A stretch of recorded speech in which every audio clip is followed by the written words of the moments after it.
جو فتنے اور جس طرح کے معاملات جو درپیش ہیں، مولانا اشرف علی تھانوی رحمۃ اللہ علیہ کی تحریروں میں خاص بات ہے کہ اگر اس کو مطالعہ میں رکھا جائے تو آپ بہت ساری چیزوں سے واقف ہو جائیں گے، اور ایک روحانی جو ہے وہ فیض بھی جو ہے آپ کو وہ پہنچے گا۔ تو وہ لیکن اس تحریر کو پڑھنے کے لیے جو ہے پہلے آپ ابتدائی جو کتابیں وہ ضرور پڑھ لیں۔ نمبر 8، اہل اللہ اور صالحین کی صحبت اختیار کی جائے اور ان کے سامنے اپنے احوال رکھ کر اس کا علاج کروایا جائے، اور تزکیہ نفس کی فکر کی جائے، اس سے متعلق کتابیں پڑھی جائیں، مثلا دل کی دنیا مفتی شفیع صاحب کی لکھی ہوئی ہے، خطبات ذوالفقار، مجالس فقیر وغیرہ، اور بہت سی کتب ہے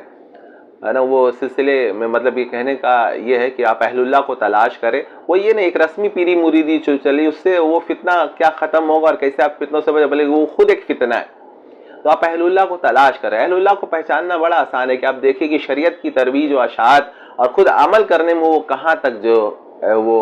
مطلب کاربند ہے۔ اب جن کو دیکھیں گے کہ بشریت کا وہ عامل، اگرچہ اس سے کوئی کرامت ہوتی ہو نہ ہوتی، یہ کوئی معنی نہیں ہے، بس وہ اس کے پیچھے آپ لگ جائیں، وہی آپ کا سچا پیر ہے، اور وہ صاحب نسبت ہو، صحبت یافتہ خود ہو کسی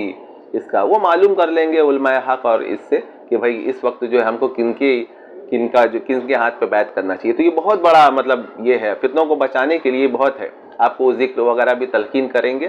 تو آپ کے اندر جو ایک روحانی سکون جو ہے وہ محسوس ہوگا۔ نمبر 9،